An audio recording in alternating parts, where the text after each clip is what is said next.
네, 설교 요절을 읽기 전에 오늘 찬양을 하는데 제가 이제 좀 일찍 내려오는 날은 예배 준비하시는 분들을 이렇게 한 명 한 명 보면서 기도를 하거든요. 그럼 이제 관찰이 돼요. 그분들의 그 어떤 특히 찬양팀은 제가 이렇게 앉아 있으면 뒷모습들이 다 보여서 관찰이 되고 이분은 찬양할 때 어떤 이렇게 연습할 때 어떤 모습이고 뒷모습이 있는데 박인영 집사님은 늘 이렇게 고고하게 이렇게 되게 능숙하게 이렇게 쫙 이렇게 반주를 하세요. 가끔 싱어가 없을 때는 좀 이렇게 같이 찬양도 하면서 이렇게 하시는데 오늘은 좀 곡들이 빨랐잖아요. 평소처럼 고고하게 안 하시고 입을 딱 아물고 리듬을 막 타시면서 하는 게 너무 좋더라고요. 네. 그리고 또 설교를 시작하기 전에 제가 이제 인생이란 무엇인가 매일 일주일에 한 번씩 한꺼번에 올리거든요, 월요일마다. 그러다가 이제 저희 설교 영상이나 이런 데 달리는 댓글들을 봤어요. 원래 잘 안 보는데 우연히 봤는데 혹시 고민하시는 분들이 있을 것 같아서 별교회가 다 있네. 이런 거 있어요. 창조주 하나님께서 우리를 만드신 이유는 뭐뭐뭐 쓰고 어쨌든 이런 것들이 다 성경에 기록되어 있는데 왜 부정하냐 뭐 이런 그 내용들의 댓글인데 전 부정한 적이 없어요. 없는데 이런 게 왜 나올까? 마침 지난주에 제가 이제 그 신학교 동기가 아니라 그 친구도 목사인데 그 총신 쪽 장로교 목사인데 어릴 때부터 같이 자랐던 학창 시절부터 같이 자랐던 목사인데요. 그 친구랑 예전에 그 팀 켈러라고 하는 미국 목사님이 쓴 센터 처치라고 하는 막 이런 벽돌책 있어요, 두꺼운 거. 그런 거를 팀을 만들어서 한국에 이제 그 팀 켈러라는 목사님의 센터 처치 교회 운영 방법, 교회 확장 방법 뭐 이런 것들을 그 이제 한국의 일종의 지부 같은 걸 만들고 그런 걸 전파하는 그런 모임들이 있었어요, 목사님들 중심으로. 거기에 제가 참가해서 우리 교회 제가 처음 왔을 때 2017년 정도에 그 같이 활동하던 친구인데 그 친구한테 연락이 왔어요. 너 왜 설교가 그리스도 설교를 안 하냐. 이제 그때 그 팀 켈러 목사님이 하는 그 센터 처치 그런 모임에서는 그 팀 켈러 목사님이 아주 강하게 주장하는 것 중에 하나가 모든 설교가 다 그리스도를 중심으로 해석돼야 된다는 주장이거든요. 그 성경을 보면 그 구약은 그리스도의 오심에 대한 이야기고 신약은 그리스도 오신 때와 오신 이후의 이야기다. 뭐 이런 그 정리가 있어요. 신학적인 성경론에 대한 정리가 있는데 그거를 토대로 모든 성경 어떤 구절을 펼치든지 그리스도로 해석이 돼야 된다는 거예요. 근데 이제 저는 그 친구한테 그렇게 얘기했죠. 나도 거기 너랑 같이 1년을 같이 교육을 받았고 그랬지만 난 동의하기 어렵다. 동의하기 어렵다. 성경에 그리스도와 상관없는 요절들이 얼마나 많은데 모든 걸 그리스도로 억지로 끌어다가 맞추는 게 과연 적합한 해석이냐. 소설을 봐도 주인공이 등장하지 않는 장면들 있잖아요. 서브 내러티브들이 분명히 존재를 하는데 그게 모든 걸 억지로 이거를 맞추는 게 과연 그게 올바른 설교 방법인지 난 사실 잘 모르겠다. 칼빈의 주석에도 보면 그리스도라는 말이 등장하지 않는 주석들이 얼마나 많은데 그러면 주석을 중심으로 하는 설교를 이제 강해 설교라고 하는데 이 강해 설교는 그럼 다 틀린 거냐? 이런 이야기를 했는데 끝까지 의견은 좁혀지지 않아요. 이게 한국의 정서가 이래요. 한국 신학의 정서가 국제적 기준으로는 아무 문제가 없으나 한국에 이상하게 자리 잡은 어떤 그런 아주 근본주의적인 흐름이 있습니다. 근데 거기에서는 좀 벗어나 있다 보니 이런 댓글들이 조금 많이 있어요. 상처받지 마시고 잘못 가고 있지 않습니다. 오늘도 그리스도가 안 나와요. 고민이 돼요. 자, 근데 억지로 연결시킨 주석들을 소개는 해드리도록 하겠습니다. 나름 감동이 됩니다. 오늘 말씀을 읽도록 할게요. 에스겔 46장 16절부터 18절까지 교독하겠습니다. 한 절 한 절 같이. 주 여호와께서 이같이 말씀하셨느니라. 군주가 만일 한 아들에게 선물을 준즉 그의 기업이 되어 그 자손에게 속하나니 이는 그 기업을 이어받음이거니와.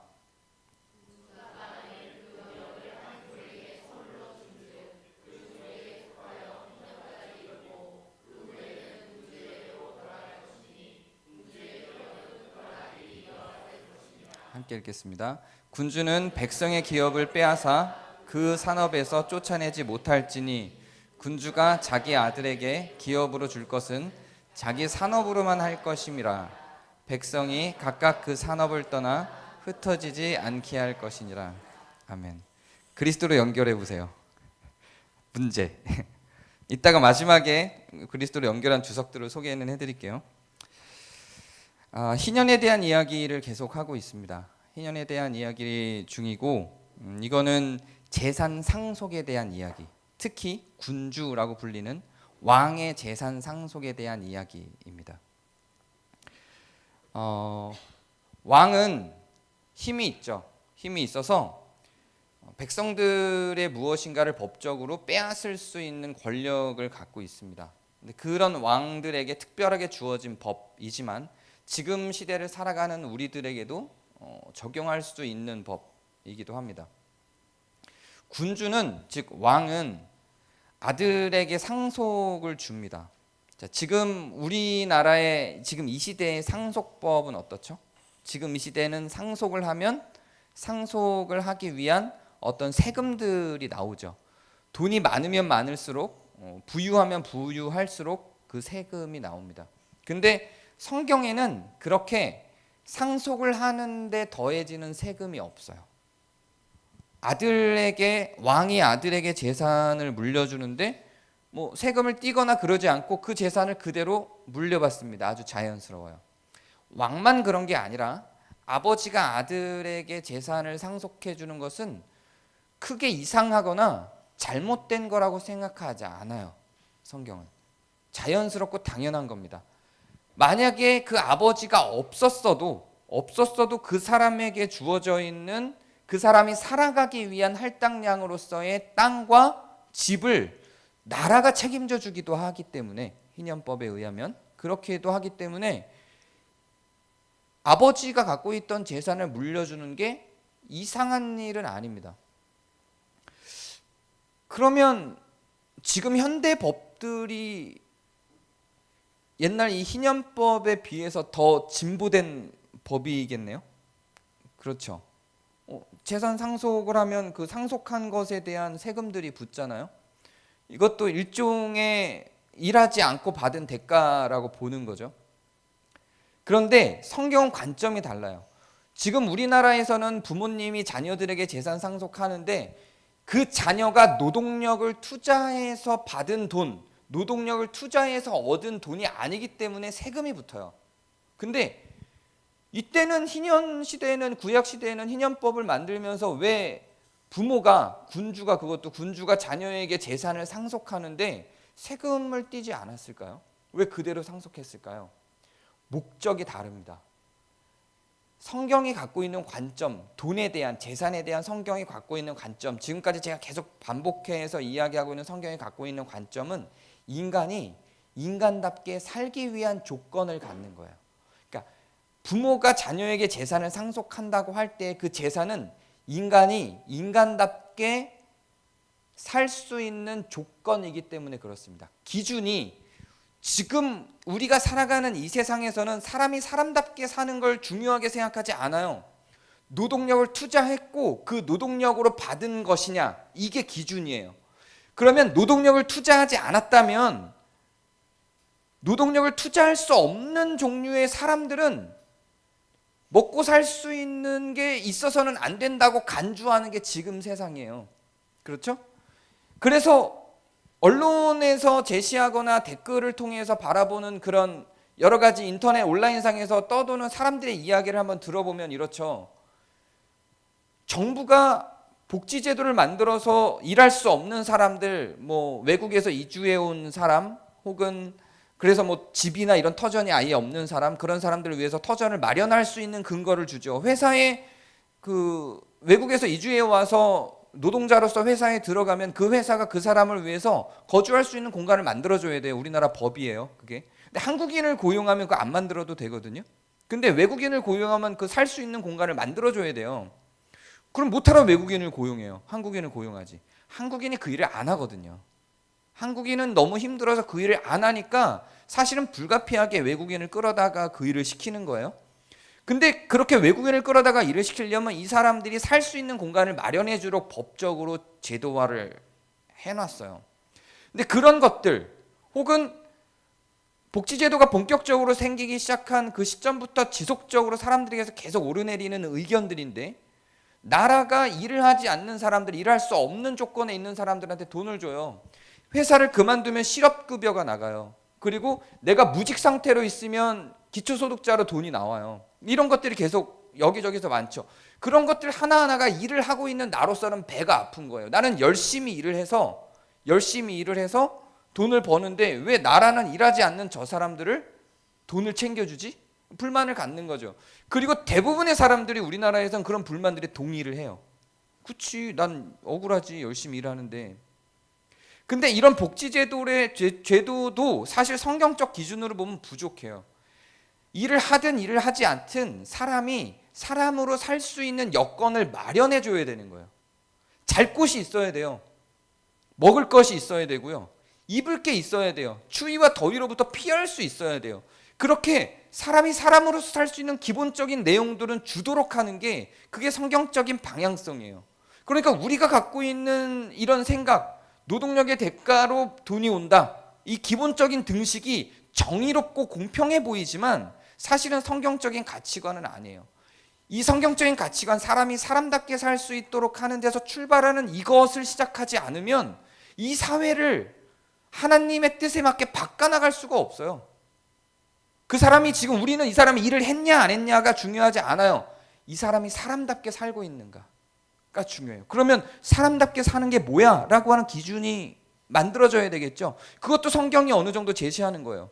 먹고 자고 싸고 입고, 이거를 할 수 있는 거예요. 그런 아주 기본적인 맥락이죠. 그런 맥락에서 부모가 자녀에게 재산을 상속해 주는 건 부당한 게 아니라고요. 너무 당연하고 자연스러운 거고 거기에서 세금을 띨 수가 없어요. 근데 조건이 붙어요. 상속을 해줬는데 희년이 됐어요. 그러면 원래 이 사람, 그 부모, 그 가정에게 할당된 정부가 만들어진 땅과 집이 있을 거 아니에요. 처음에 지파별로 땅을 나누고 집을 나누고 토지를 나눠서 처음 줬을 때 그 부분이 있을 거 아니에요. 그거를 제외하고 거기에 더해서 주어진 재산들은 전부 다 원래 사람에게로 돌려주는 거예요. 다시 희년으로 세팅되는 거예요. 이해가 되시죠? 아버지가 재산이 만약에 이스라엘 정부가, 이 당시 이스라엘 정부가 모든 국민들에게 땅하고 건물하고 이런 것들을 우리나라의 돈으로 쉽게 이해하기 편하게 우리나라의 돈으로 가치를 환산했을 때 그게 뭐 한 5억이었다고 가정해봐요. 근데 아버지가 열심히 일을 해서 한 20억이 있는 거예요.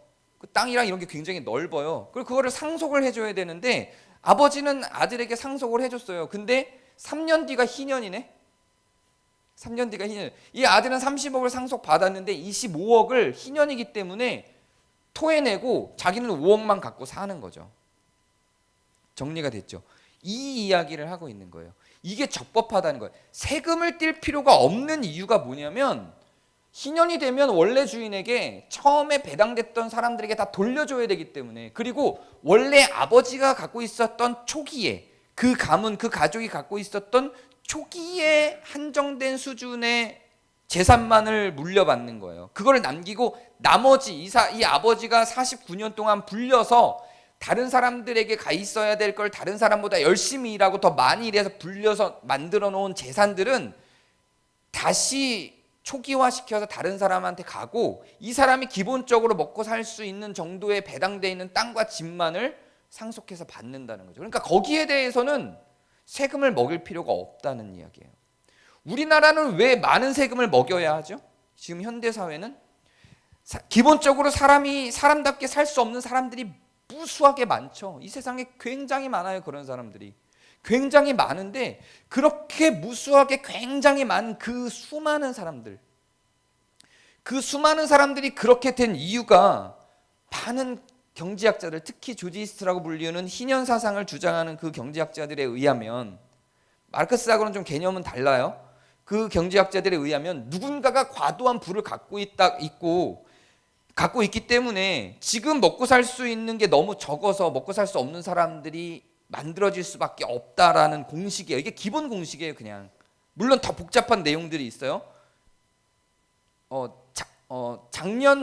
올해 전반기에 제가 저녁 기도회 때, 작년 전반기에 저녁 기도회 때 했던, 작년 후반기에 저녁 기도회 때 했던 희년에 관한 내용들을 영상을 보시면 이 내용이 나와요. 노동력을 어떻게 산출하고 경제적 기준이 어떻게 나오고 소득 분배가 어떻게 이루어져야 되는지에 대한 그런 공식들이 그 영상들 안에 다 소개를 해놨어요. 어쨌든 그런 공식들에 의해서 부가 한쪽으로 몰리면 나한테는 없어지는 거예요. 주식이라고 하는 것도 다 그런 원리죠. 사실은 어딘가로 부가 몰리면 어딘가에서는 있는 사람들이 발생할 수밖에 없는 구조예요. 그렇게 간 거죠. 그리고 그거를 노동력의 대가인 것으로 지금 사회는 인정을 하는 거예요. 그래서 어떤 사람들한테 부가 과도하게 몰릴 수밖에 없어요. 능력 있으면 그 사람이 나쁜 짓을 해서가 아니라 정말 적법하고 정의롭게 공정하게 했는데도 능력이 있어서 그 많은 돈을 모을 수도 있어요. 그렇게 많은 돈을 모았는데 그 사람이 불법을 저지르지 않고 정의롭고 적법하게 했어도 그 사람들에게 부가 다 쏠리면 어떤 특정한 사람들한테는 부가 너무 없기 때문에 가난해질 수밖에 없으니 이 사람에게 세금을 많이 먹여서 이 사람들을 사람답게, 최소한의 사람답게 성경적 가치 정도까지는 아닐지라도 최소한 먹고 살 수는 있게 만들기 위한 조치들인 거예요. 그런 세금들이. 근데 성경에는 상속에 대한 세금이 없는 이유가 뭐냐면 바로 이런 이유 때문이에요. 초기화가 있거든요. 희년이 있기 때문이에요. 훨씬 깔끔하죠. 억울할 수 있어요. 아버지가 번 건데 그걸 왜 다시 초기화해서 돌려주지? 그러니까 아버지가 번 거잖아요. 성경은 그래서 모든 사람들이 사람답게 살 수 있는 일종의 그 사람들에게 사람답게 살 수 있는 기준의 배정들이 있는 거예요. 그래서 희년이 있기 때문에 상속에 대한 세금을 특별하게 만들지 않아도 가능한 거죠. 그 아들은 자연스럽게 그게 그 돈을 많이 넘어서지 않는 한 그거를 그냥 상속받는다고 생각하면 되고, 처음엔 많이 상속받았어도 희년에 이르면 그것들이 분배돼서 돌아가게 하면 되는 거예요. 그리고 여기에 또 하나의 조건이 붙습니다. 군주에게 붙는 조건이에요. 사실은 이것도 군주에게 붙는 조건이지만 이 당시에겐 군주에게 있었던 권한이었으나 지금 시대에는 꼭 굳이 군주에게만 있는 조건은 아닙니다. 지금 시대에는 힘있고 권력 있는 사람들, 원래 돈을 더 많이 갖고 있었던 사람들은 전부 다 이렇게 할 수 있죠. 군주들이 백성의 기업을 빼앗을 수가 있어요. 뭐 영화, 중세 영화나 조선시대 드라마를 보면 굉장히 많이 나오죠. 힘이 있는 사람이니까 당연히 그 힘을 가지고 빼앗을 수 있죠. 그래서 그걸 빼앗아서 그걸 쫓아내죠. 성경에도 아합 왕이 그런 일을 했죠. 나봇의 포도원을 아합 왕이 갖고 싶어서 그 갖고 싶은 땅을 취하기 위해서 나봇의 가족을 아예 쑥대밭을 만들어 놓죠. 그리고 결국은 그것을 취하기도 합니다. 이런 일들이 성경에도 나올 정도이면, 성경의 예로서도, 예도 아니고 역사죠. 성경의 역사로서도 나올 정도면 사실은 이런 일들은 비일비재했을 거예요. 그 시대에도. 굳이 우리가 그 시대에 나와 있는 걸 성경에서 예로 찾아보지 않더라도, 굳이 찾아보지 않더라도 우리가 알고 있는 조선시대 역사나 유럽의 중세시대 역사들과 영화들을 봐도 충분히 이해할 수 있죠. 성경은 그걸 금합니다. 군주는 재산을 빼앗는 자가 아니에요.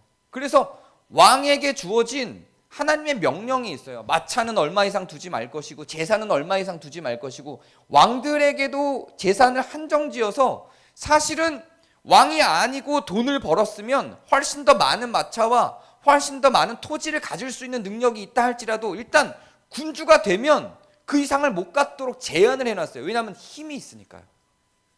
그것조차도 희년이 되면 다 돌려줘야 되는 거예요. 그래서 군주는 그 사람들에게서 그것을 빼앗아서 그것을 기업으로 아들에게 물려줄 수가 없어요. 군주가 아들에게 물려줄 수 있는 기업은 자기에게 해당된 자기 산업만 물려줄 수 있어요. 하나님께서 그 사람에게 처음에 여호와께서 그 지파들에게, 그리고 그 지파에 속한 사람들에게 처음에 할당해 준 그 땅만 물려줄 수 있는 거예요. 여기까지의 상속은 세금이 없다고요. 그럼 나머지 땅들은 세금이 없는 게 아니라 돌려줘야 되는 거예요. 일반적인 사람, 군주가 아닌 사람들은 처음에는 상속을 했다가 그 다음에 돌려줘요. 희년이 되면. 근데 군주는 그거를 상속 자체를 못하게 막아놔요. 사람들에게서 빼앗아 착취해서 만든 것이라고 가정하기 때문에 그런 겁니다. 우리는 지금 우리가 살아가는 시대는 조건 자체가 다르죠. 성경 시대에 갖고 있었던 법이 이러하고 지금 우리가 살고 있는 법이 이때와 다르기 때문에 이거를 어떻게 지금 시대에 적용해야 할까를 굉장히 많이 고민을 해야 됩니다. 제가 예전에 이제 이 희년과 관련한 내용들을 가지고 스터디도 하고 공부도 하고 이런 자리에 이제 희년 관련된 경제학 공부를 하는 자리니까 뭐 사장님들도 굉장히 많이 옵니다. 사장님들이 오면서 계속해서 불만을 토로하는 장면들이 이 장면이에요. 상속에 대한 문제예요. 그리고 집값이 오르거나 이럴 때도 다 우회해서 그것들을 어떻게 하면 희년 스터디인데도 불구하고 어떻게 하면 그것을 자녀에게 잘 물려줄지를 계속 고민합니다. 이게 그분들의 거의 절대적 관심사예요. 그러니까 희년 스터디에 참여한 사람들이 그럴 정도면 이 기독교적 가치나 희년 사상이 없는 사람들한테는 너무 자연스럽고 당연한 거예요. 모든 에너지를 그냥 거기에 다 쏟아붓는 것 같아요. 어떻게 하면 자녀에게 이거를 전체적으로 빼앗기지 않고 물려줄 수 있을까? 어떻게 하면 최대한 많이 세금을 내지 않고 물려줄 수 있을까에 대한 정보를 나눠요. 그래서 이 말씀이 그분들한테 들어가면, 실제로 이 희년 공부할 때 나오는 내용이기 때문에 이 말씀이 그분들한테 들어가면 그분들이 이거 너무 좋아해요. 왜냐하면 세금이 없거든요. 상속하는데 그냥 상속하게 하거든요. 근데 이 기준을 몰라서인 거죠. 이 말씀은 그런 의미의 말씀이 아니에요. 세금을 받지 말라라는 말씀이 아니라 원래 그 사람에게 할당된 내용만 상속해라 라는 이야기입니다. 그럼 이거를 지금 시대에서는 어떻게 적용할 수 있을까요? 저는 돈을 자녀들에게 상속하는 것에 큰 이의를 제기하지 않아요. 그럴 수 있다고 생각해요. 그러고 싶어 하겠죠. 다만 그 사람들이 갖고 있는 재산이 어느 정도이든지 간에 그 재산 자체에 대한 세금이 과하게 부과되는 것이 저는 맞다고 생각해요. 제가 정리를 잘 해드렸을까요? 상속을 하는 데서 오는 세금을 떼는 게 아니라 그 재산을 보유하고 소유하고 있는 그 자체로 그냥 세금이 나가게 한다면 굳이 상속이라고 하는 것에 대한 의미 부여를 크게 할 필요가 없다고 생각해요. 그 재산이 간 만큼 그 사람도 아들도 거기에 할당되는 과도한 수준의, 그분들이 생각할 때는 과도한 수준의 세금들이 나가게 될 테니까요. 그래서 보유를 하고 있는 그 보유 기준으로 세금이 매겨지면 자연스럽게 이 희년 사상하고 비슷한 그 전략들을 지금 시대에서 만들어 놓지 않을까 하는 게 제 생각입니다. 더 많이 적용할 수 있는 아이디어들이 있겠죠. 그거는 지금 경제학을 전문적으로 공부하신 분들이 연구하고 있고, 이런 성경의 가치들을 어떻게 하면 지금 이 시대에 실현할 수 있을까를 공부하는 많은 연구소들이 실제로 있고, 그 연구소들이 더 좋은 방안들을 만들어낼 수 있겠죠. 이런 게 우리의 몫이라고 생각합니다. 우리가 할 일, 성도가 할 일들은 성경을 보고 성경에서 감동받고 거기에서 끝나는 게 아니라 이것이 지금 내가 서 있는 이 자리에서 어떻게 살아내도록 만들 수 있을까에 대한 고민을 하는 거라고 생각해요.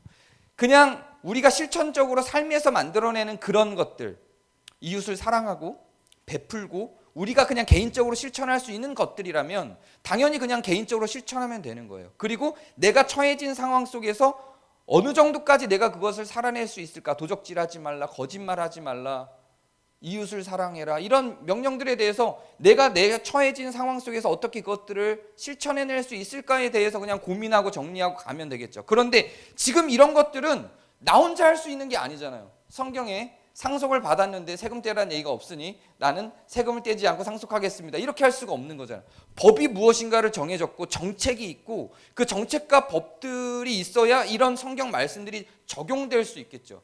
그렇기 때문에 우리는 이런 부분들에 대한 고민도 할 필요가 있다고 생각해요. 그래서 관심도 갖고 성경이 왜 이런 법들을 만들어 놨는지, 이런 법들은 지금 이 시대를 살아가는 우리들에게 어떻게 적용되어야 할지 사실 답은 없어요. 왜냐하면 이때는 왕정이었고 지금은 민주정이기 때문에 어떻게 적용할 것에 대한 고민과 논의들과 거기에 대한 공부가 있는 게 저는 성경을 공부하는 방법이기도 하다고 생각합니다. 성경을 공부하기 위해서는 그래서 저는 성경만을 공부하는 게 아니라 현대도 공부해야 되고 지금 우리가 살아가고 있는 이 환경과 세상도 공부해야 된다고 생각해요. 이 사회를 공부하지 않고 성경만 봐서는 적용하기가 너무 어려워요. 그냥 지식으로만 끝나버리는 거예요. 그렇게 지식으로만 끝나고 날려버리는 성경들이 너무 많아요. 그러기에 너무 아까운, 너무 괜찮은 성경들이 너무 많아요. 그래서 이런 말씀을 하나 볼 때도 지금 우리가 고민하고 논의하듯이 지금 시점에서 이걸 어떻게 실천하지? 어떻게 이것을 살아내지? 라고 하는 고민들이 있어야 된다고 생각합니다. 마지막으로 주석들에서 그럼 이것을 어떻게 그리스도와 연결을 시켰을까요? 그리스도와 연결시킨 주석들이 있어요. 꽤 감동이 됩니다. 저는 굳이 그걸 그렇게 연결시켜야 된다고 생각하지 않지만 여기서 군주와 자녀의 상속에 대해서 그리스도의 아들됨에 대한 이야기로 전개를 시켜요. 하나님을 군주로 가정하여 비유를 하고 그리고 하나님께서 우리에게 상속해 주시는 것에 대해서 비유를 합니다. 그래서 하나님께서 우리들에게 지금 여기서 군주가 자녀에게 상속해 주는 그 내용들에 대해서 하나님께서 그리스도에게 상속할 것을 우리에게 상속하는 것으로 비유를 끌고 갑니다. 나름 감동이 될 수는 있겠어요. 근데 여러분들이 좀 생각을 해보세요. 성경이 과연 이 요절이, 지금 우리가 읽은 이 요절이 정말로 하나님을 군주로 보고 상속자가 그리스도이고 우리도 그 자녀됨으로써 하늘을 상속받는 이야기를 여기에 담아낸 걸까요? 저는 그렇게 보이진 않아요. 아무리 읽어도 이거는 그것에 대한 비유는 아니고 정말로 우리가 살아가는 이 세상을 어떻게 정의롭게 만들 수 있을 것인가를 고민하며 만든, 그렇게 만들어진 법이라고 생각해요. 이건 세상에 적용할 일이고 세상에 눈을 뜨기 위한 안내서이지 이것이 하나님을 향한 신앙을 갖기 위한 비유로서 작동한다고 저는 생각하지 않습니다. 많은 주석들, 그렇게 그리스도로 비유한 많은 주석들을 봤지만 감동은 된다 할지라도 동의하기는 어려워요. 이건 굉장히 현실적인 이야기고 그 현실적인 이야기로서 우리가 살아내는 방법들에 대해서 정리하고 있는 이야기라고 생각합니다. 성경을 볼 때는 그래서 우리는 그렇게 신앙적인 신심을 가지고 볼 그런 성경의 차가운 감동적인 부분과 지금 우리가 이 시점을 살아내는데 필요한 실천적인 요소를 구분해내는 차가운 부분들도 분명히 있어야 된다고 생각해요. 그래서 이런 말씀을 볼 때는 가슴이 아니라 뇌를 좀 돌려서, 머리를 좀 돌려서 차갑게 만들고 조금 더 우리 현실에 적용해서 우리는 어떻게 살아낼 것이고 지금 이 시대를, 이 사회를, 이 세상을 어떻게 바꿔낼 수 있을까를 고민하는 것이 더 오늘의 말씀을 가깝게 갈 수 있는 방법이라고 생각합니다. 자, 기도하고 질문을 나누도록 하겠습니다. 기도하겠습니다. 은혜의 하나님,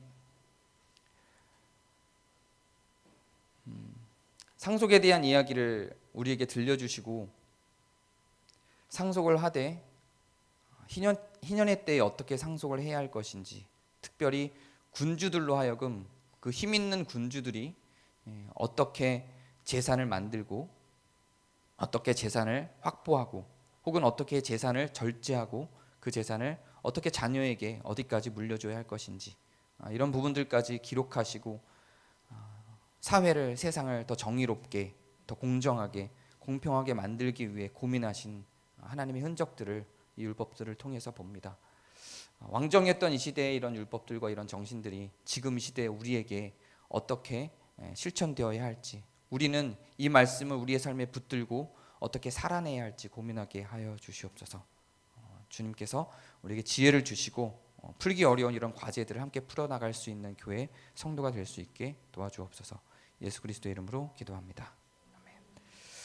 네, 오늘은 좀 그 사랑방별로 나눠주시는데, 질문을 만들어주시는데 굳이 오늘 주제로 안 하셔도 돼요. 그동안 한 달 동안 우리가 나눴던 또 다른 희년의 이야기가 있고, 특히 지난 저녁 기도회 때 나눴던 희년 이야기들도 굉장히 많죠. 우리나라의 법들, 그때는 많이 안 오셨죠. 어쨌든 그런